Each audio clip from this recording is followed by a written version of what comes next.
2013년 개묘년 시작을 더국어논술학원 역사특강으로 전범위 한국사를 통해 내신과 한능검 시험까지 2마리의 토끼를 다 잡으세요. 오늘은 13강입니다. 영조와 정조의 탕평 정치에 대해서 같이 배워볼 건데요. 우리 지난 시간에 배웠었던 왕 한번 다시 복습을 해보면서 시작을 해보도록 하겠습니다.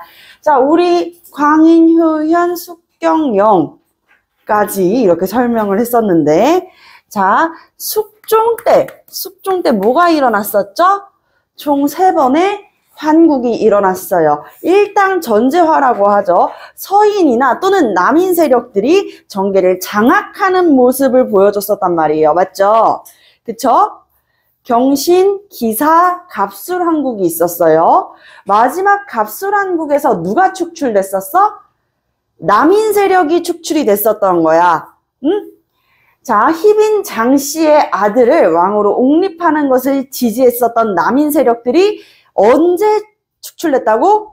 갑술왕국 때 축출됐다고 말씀을 드렸죠. 자, 그러면서 서인이 이렇게 두 파로 나눠져요. 소론과 노론으로 나눠지게 된다라고 이야기를 했어요. 자, 그럼 여기에서 소론과 노론 중에서 민생 안전을 조금 더 중시했었던 세력들은 노론이었어요, 소론이었어요?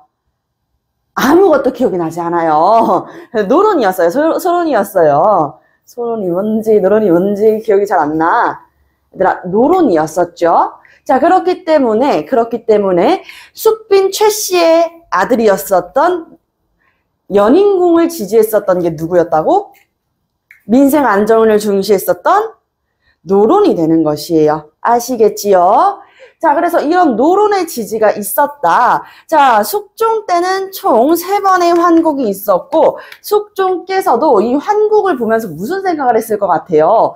계속 힘 있는 남인이나 서인 세력들이 정계를 다 장악해버리는 모습을 보게 되니까, 우리 숙종께서도 내가 원하는 건 이게 아닌데 하면서 탕평론을 대두하기는 하나, 이게 진짜 실제로 시행은 되지 못했었다라고 이야기를 했었습니다. 자, 총 3번의 환국이 일어났었고, 그리고 나서 이윽고 희빈 장씨의 아들이 왕에 오릅니다. 그게 누구야? 경종이 되는 것이죠. 영조 아니겠죠? 경종이 되는 것입니다. 자, 경종이 왕에 올랐는데 얼마 되지 않아가지고 제2기간이 그렇게 길지 못했었다고 이야기했잖아요. 경종이 죽어요. 돌연 죽습니다.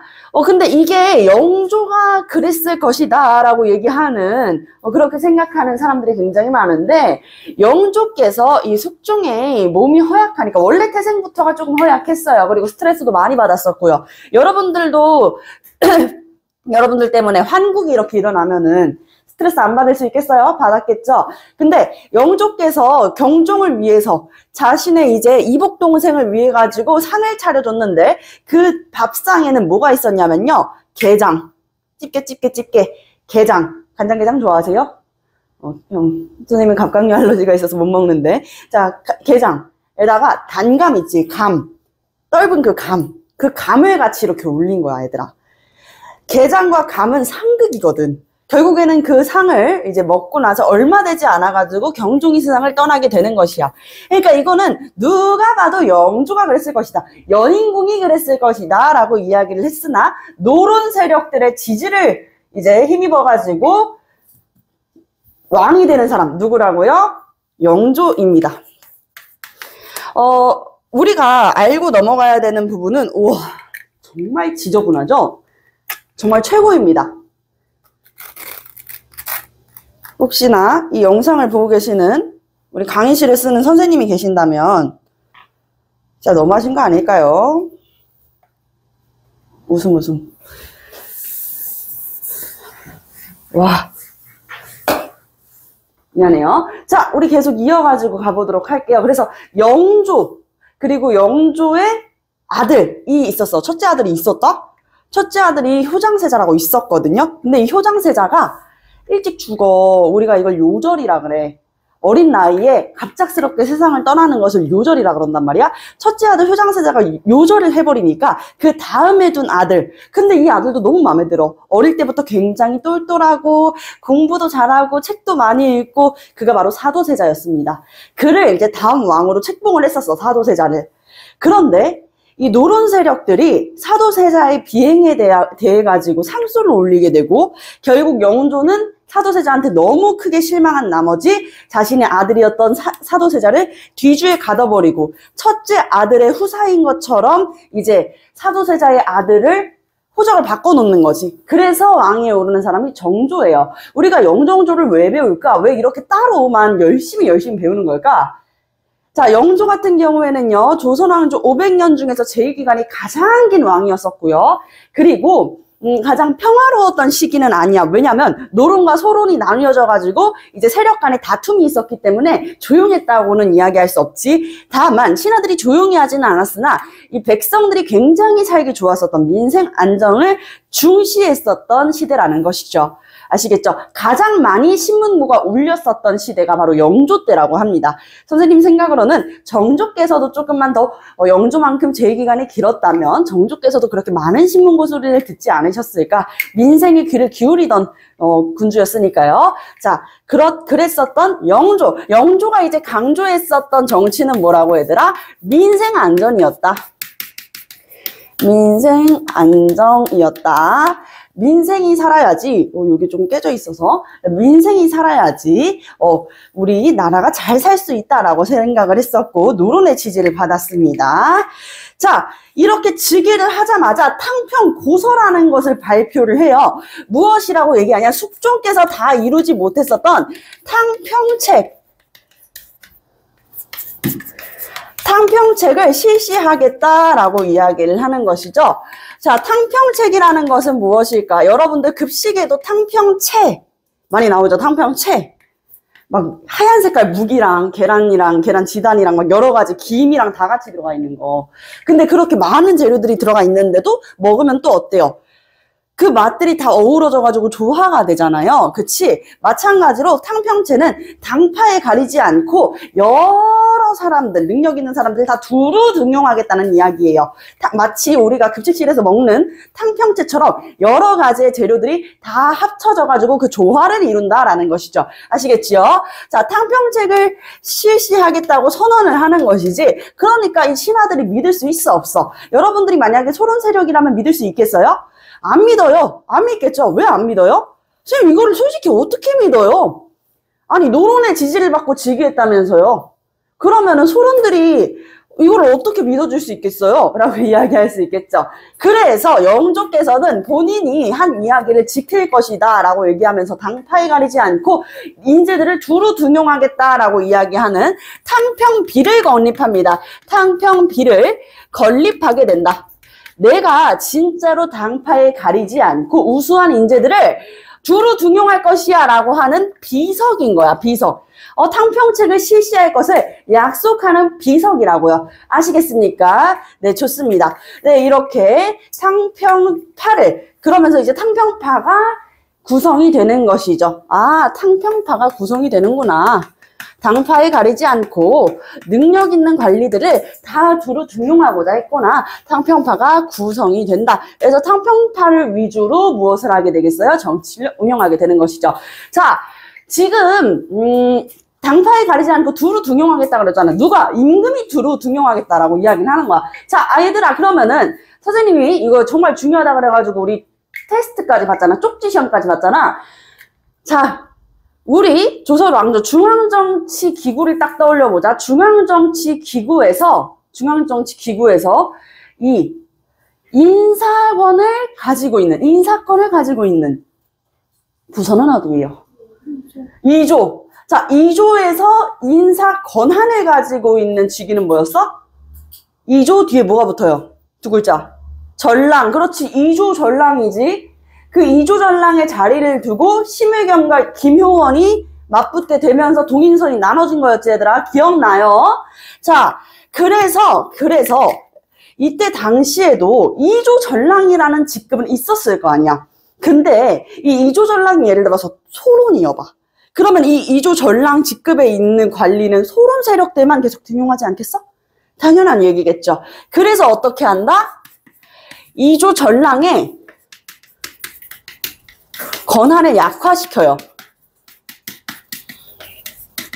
이조 전랑의 권한을 약화시키게 되는 것이다. 이조 전랑이 뭐 하는 사람이라고? 인사 권한을 갖고 있는 사람이라고 아시겠죠? 또 필기 안 해가지고 선생님 이따가 이제 여러분들 여기까지 14강까지 나간 다음에 테스트지 줄 건데 테스트 어렵다고 찡찡거리기 없기에요. 아시겠죠? 열심히 필기해 주십시오. 자, 이렇게 탕평 비를 건립한 다음에 이조 전랑의 권한을 약화시킨다. 이조 전랑이 뭐 하는 사람이었었다고? 아, 인사 권한을 가지고 있었던 사람이었지. 인사 권한을 가지고 있었던 사람이었지라는 것을 알 수가 있는 것이죠. 자, 그리고 하나 더가 있습니다. 무엇이 있냐? 두둔뚠뚠. 자, 붕당의 근거지가 어디라 그랬었죠? 너무 어렵게 생각할 필요가 없어요. 살인 세력들이 기반을 다졌었던 두 가지 중에 하나야. 그럼 어디겠어요? 장소는 한 군데밖에 안 배웠는데.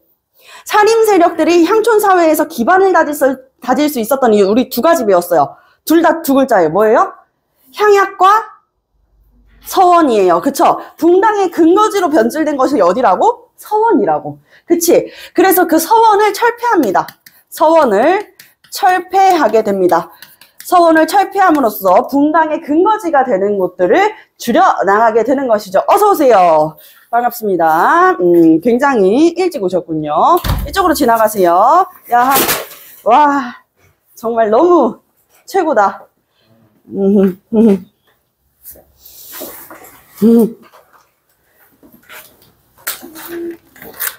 이 친구, 거기 올려놓고 들어가세요. 네. 이거는 왜 안 줍고 가지?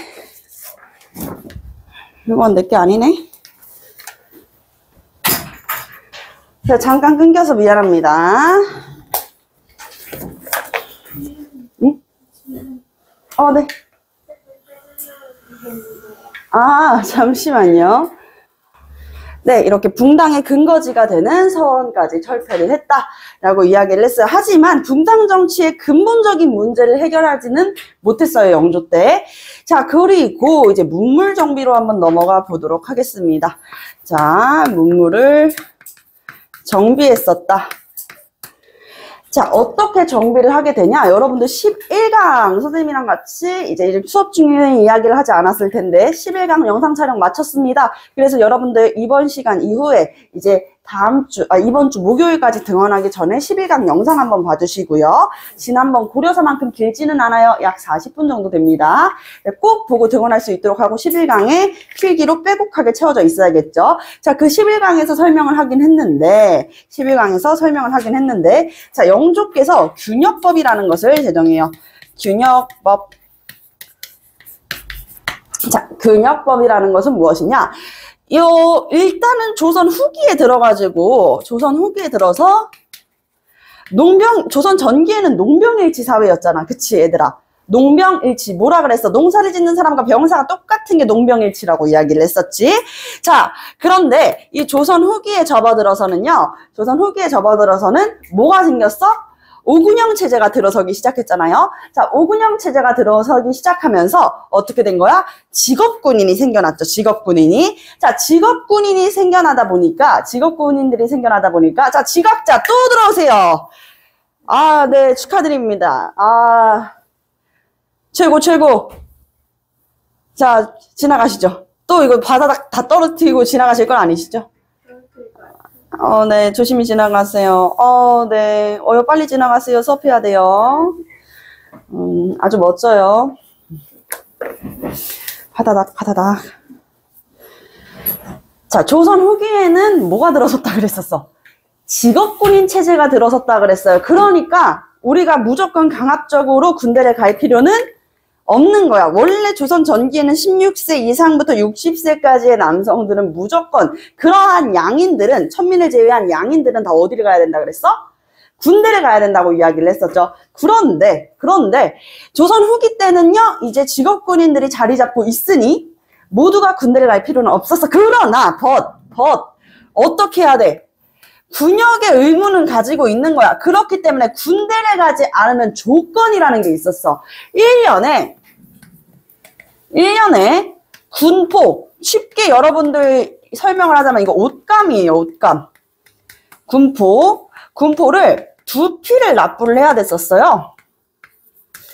자, 1년에 군포를 2피를 납부를 했었어야 됐다. 군대를 안 가는 대신에 조건이라는 게 있었던 거야, 얘들아. 자, 그런데 이 군포를 납부를 해야 하지만 어떻게 한 거야? 요거를 군역에 부담을 덜어주기 위해 농민들의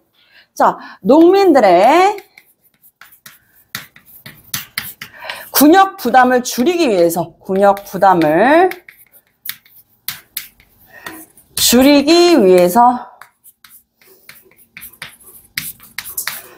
요거를 영주께서 줄여주시는 거 아니겠습니까? 어떻게?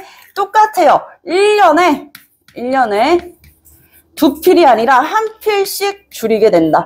1년에 1필로 줄이게 된다.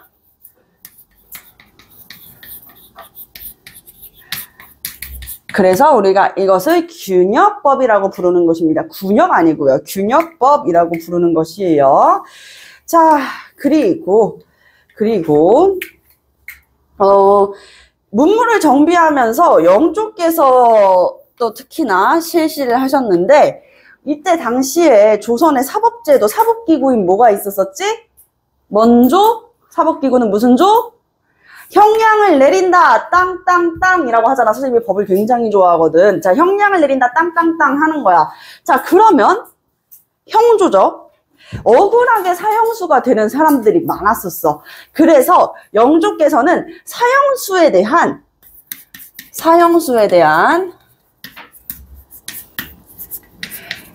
일단 죽는 거는 정해져 있잖아. 근데 이 사람이 반드시 꼭 죽어야 되는가? 우리도 재판을 하게 되면 형사재판 기준으로 3심제도가 있잖아요. 그치? 1심 지방법원에서 이제 하고 항소를 했어. 그러면 어떻게 해요? 2심으로 고등법원 가죠. 자, 고등법원에서도 이제 항소를 했어. 그럼 어디 가요?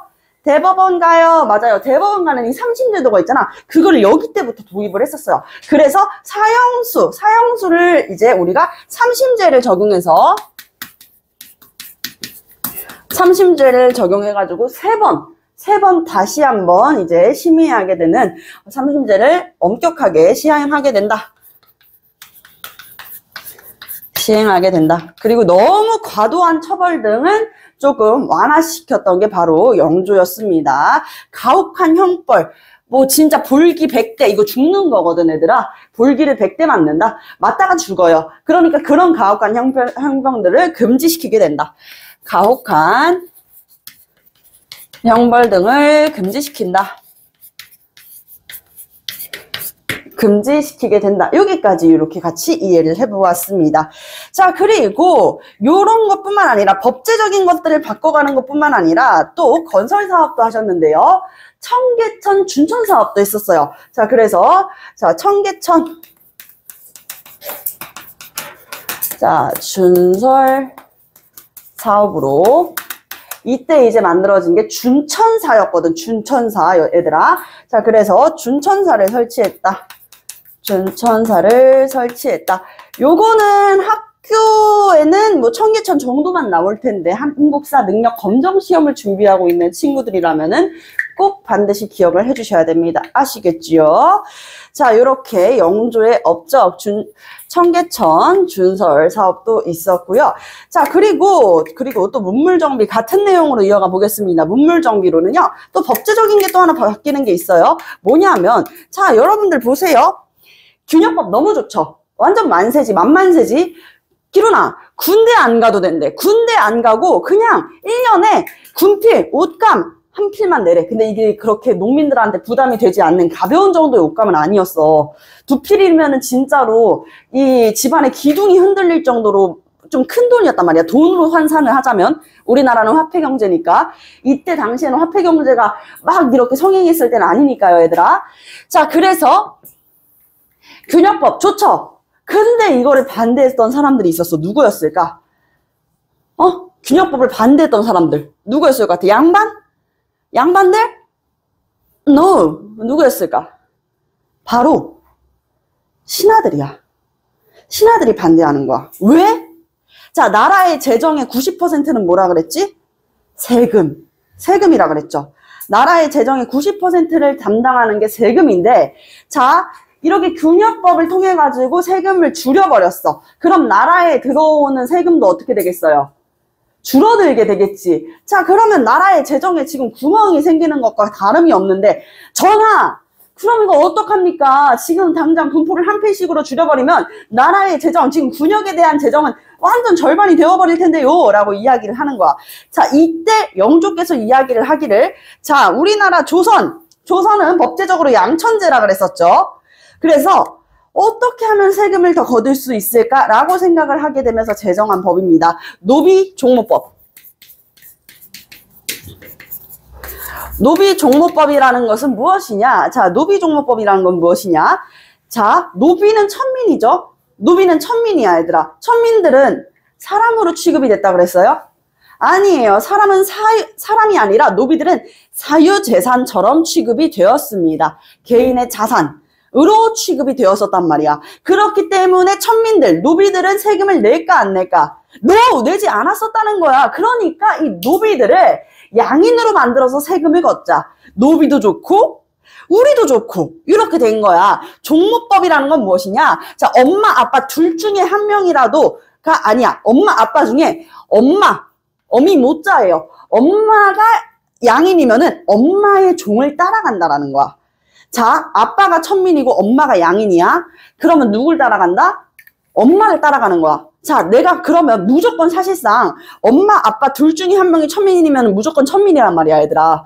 무조건 천민이야. 그런데 엄마를 따라갈 수 있게 하는 노비종모법을 실시했다라는 것이죠. 노비도 좋고 국가 재정도 확충할 수 있었기 때문에 굉장히 좋은 것이었다라고 이해를 해볼 수가 있습니다. 자, 그리고 이제 하나 더. 편찬사업. 요게 이제 고등학교 친구들 내신 문제입니다.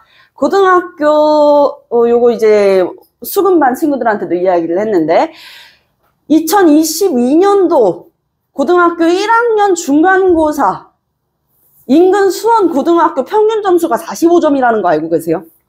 45점이요. 50점 만점이 아니야. 수능이 아니거든. 100점 만점인데 40점대가 평균 점수였어. 애들이 다 그냥 머리가 든 게 없어가지고 그랬을까, 얘들아?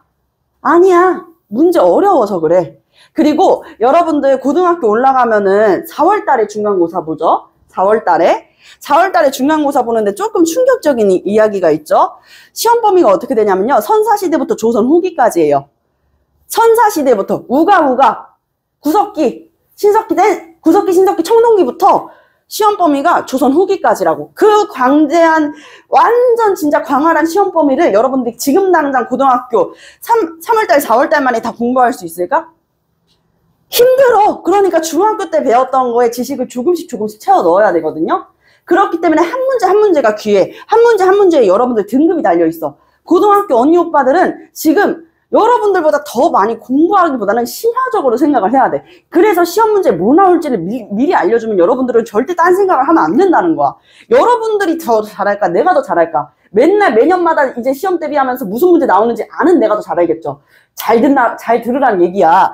자, 편찬사업은 무조건 시험 문제에 나와요. 인근 수원 고등학교에서도 태장 고등학교에서도 다 나왔어요. 자, 조선 전기에 최초의 법전이 뭐였었지? 세조께서 만들려고 그런 다음에 성종 때 반포했었던 거. 경국대전이었어요. 그치? 경국대전. 자, 경국대전이 있었는데, 자, 경국대전. 성종 때 반포가 됐다? 그럼 태정, 태세, 문단세, 예성. 완전 조선 전기잖아. 완전 조선 전기지. 조선 10대 왕 완전 조선 전기잖아. 조선 전기부터 임진왜란 끝나고 영조 때까지도 그 법이 한 번도 바뀐 적이 없다라는 거야. 우리나라도 헌법이 개정되는 마당에. 우리나라 지금 만들어진 지 100년이 안 됐어요. 그치? 100년이 채 안 됐는데 지금 헌법 개헌만 얼마나 많이 됐는데. 그치? 그러니까 이 경국대전에 있는 내용으로만은 조금 모자람이 있어가지고 속대전이라는 것을 편찬합니다. 속대전이라는 것을 편찬한다. 자, 시험 문제를 하나 줄게, 얘들아. 요거는 외워야 돼. 시험 문제 중요. 뭐 어떤 시험 문제가 나오냐? 예를 들어서 설명을 할게요. 성종 때 완성되는 게 경국대전이죠. 예종 때 이제 완성이 되었다라고 이야기를 하는데 반포시킨 게 성종이니까요. 자, 성종 때 경국대전, 그리고 나서 영조 때 속대전, 영조 때 속대전, 그리고 영조 다음에 왕이 누구였어? 영조의 귀여운 손자 이산, 바로 정조 아니겠습니까? 그쵸? 정조께서도 생각을 하다가 할아버지 속대전 내용 좋아요. 그런데 경국대전에 있는 내용이랑 속대전에 있는 내용이랑 또 들어갔으면 좋겠는 내용까지 추가까지 해가지고 대전을 통편집하는 거야. 우리가 이걸 대전통편이라 그래. 대전통편.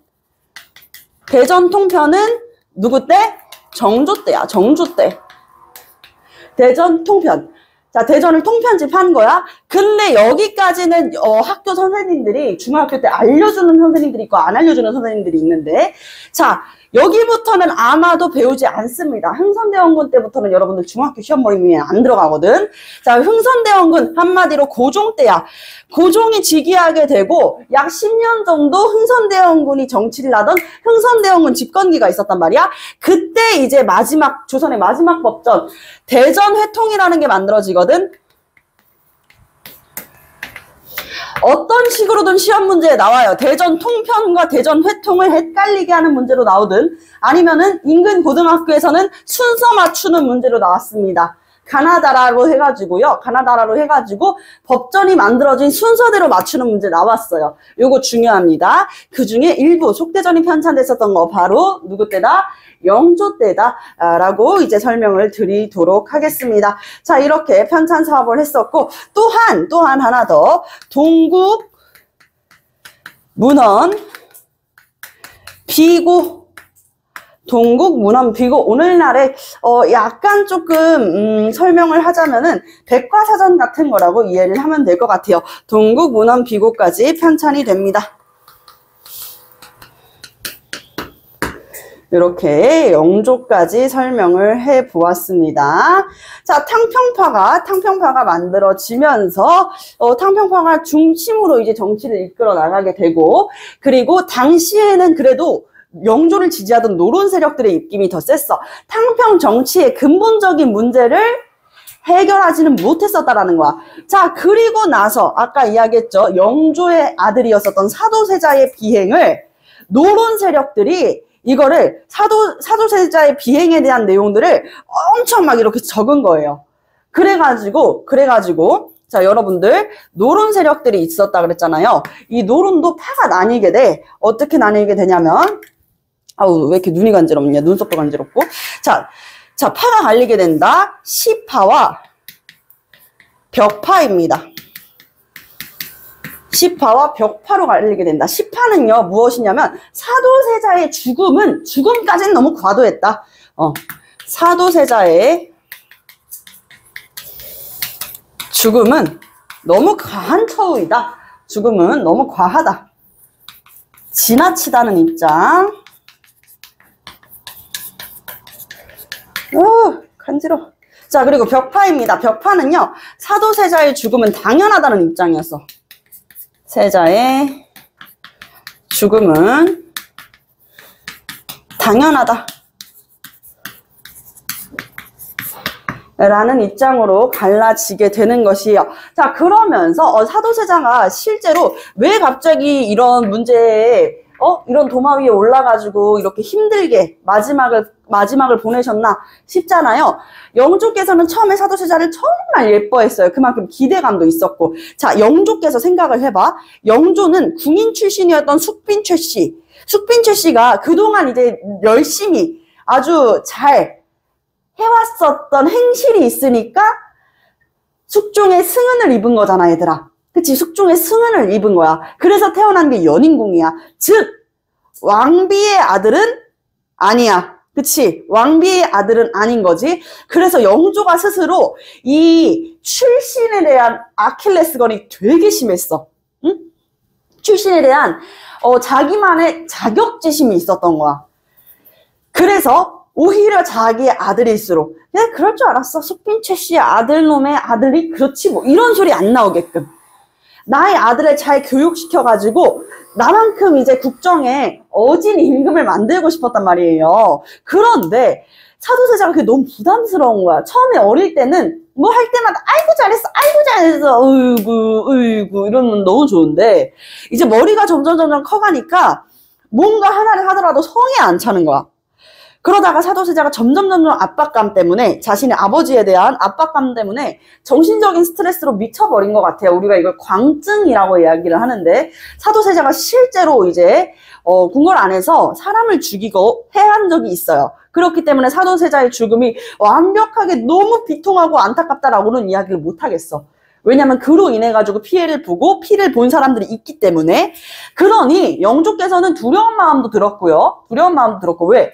어쨌든 간에 미쳤다라는 거잖아요. 사람을 갑자기 해야 한다. 제정신은 아닌 거지. 그쵸? 그러다 보니까 영조께서 얘가 이러다가 나까지 해야 하면 어떡하지? 라고 하는 분명한 이런 두려움도 있었을 것이고 거기에다가 세자에 대한 실망감도 엄청나게 컸었어. 그때 이제 노론 세력들이 노론의 사주를 받았었던 이 나경문이라는 사람이 그 사주세자의 비행을 10조로 해가지고 10가지를 항소를 다 올린 거야. 그러게 되니까 사도세자가 어디에 갇혀가지고 죽어요? 뒤주에 갇혀가지고 이제 굶어 죽게 되는 거야. 뒤주라고 하면은 어디예요? 쌀을 보관하는 창고를 뒤주라 그랬었어. 그 뒤주에 갇혀 있는데 그때 이제 이 벽파 세력들이 여러분들도 한 번씩은 이제 드라마나 이런 곳에서 본 적이 있겠죠. 이 벽파 세력들이 요만한 쌀 구멍 있잖아. 쌀을 이렇게 풀 수 있는 구멍 있잖아. 거기를 이렇게 열고 사도세자를 그렇게 놀렸다는 거 아니야. 얘 이놈 떡을 줄까 아니면은 술을 한 모금 줄까 막 이러면서 엄청나게 놀렸었대. 자, 그런데 그 모습 비아냥거리는 그 모습을 저 뒤에서 묵묵하게 쳐다볼 수밖에 없었던 인물이 있었는데 그가 누구였어요? 맞습니다. 바로 사도세자의 아들이었었던 정조였어요. 정조께서는 그거를 묵묵하게 아무 힘 없이 쳐다볼 수밖에 없었단 말이야. 그러다가 영조께서는 이 사도세자의 아들인 정조 이삼만큼은 진짜 똑똑한 손주라는 걸 알고 있었어. 우리 손자가 그래도 참 해박하고 사냥도 즐기고 얘는 임금으로서 자질이 있다라고 생각을 한 거야. 그래서 사도세자의 아들이라 그러면은 이런 노론 세력들, 벽파 세력들이 정조 그냥 조용히 이 산을 그냥 조용히 왕으로 앉히겠어요? 안 앉히지. 영조께서는 그 출신에 대한 컴플렉스가 있다고 그러잖아요. 그래서 완벽하게 왕에 어울리는 사람으로 앉히기 위해서 어떻게 했겠어? 첫째 아들, 효장세자의 아들로 이제 호적을 바꿔 넣습니다. 그렇게 이제 왕에 딱 오르게 돼요. 왕에 딱 오르게 되니까 그 정조께서 처음에 왕이 오르자마자 한 말이 뭐겠어요? 짐은 사도세자의 아들이다 라고 딱 얘기를 한 거지. 어떻게 했겠어? 덜덜덜 떨리는 거지. 망했다, 큰일 났다, 이거 보통 일이 아니다 해가지고 정조께서는 정말 오랜 시간 암살에 시달렸어. 여러분들 너무 맘 편한 세상 아닙니까? 졸리면 여러분들 어디서든 꾸벅꾸벅 잘 수 있잖아요. 버스든 지하철이든 내 수업 시간이든 졸리면 언제든지 꾸벅꾸벅 잘 수 있는 이런 편안함이 있잖아. 그치? 근데 정조께서는 졸려도 뜬 눈으로 밤을 지새워야 됐었어. 한 번은 정조께서 이렇게 자고 있었는데 갑자기 뭔가 좀 쎄한 기분, 자다가 뭔가 쎄한 기분 있죠. 약간 거실에 뭐 난방 안 끄고 나온 것 같다던가 화장실에 불 안 끈 것 같은 거 뭐 약간 그런 느낌 있잖아. 그래서 이제 딱 눈을 떴는데 천장에, 어머나 세상에, 천장에 자객이 매달려 있네. 정조가 잠들 때까지 기다리고 있었던 거야. 소사소사 맙소사. 사람이 이런 맨정신에 살 수 있겠냐고요. 그래서 정조께서는 어떤 정치를 하게 되냐? 임금께서 초월적 군주로 군림하게 되는 왕권 강화의 개혁 정치를 하게 된다는 거야. 영조와 정조가 개혁 정치를 한 것은 사실이지만 그 결이 조금 다르다. 여기까지 이해되셨죠? 자, 영조까지 다 쓰셨다면 바로 지우도록 하겠습니다. 못 쓴 사람 손 없죠? 지금까지 못 썼다면 문제가 있는 거죠. 바로 지우도록 할게요. 자, 그렇게 이제 바로 사도세자의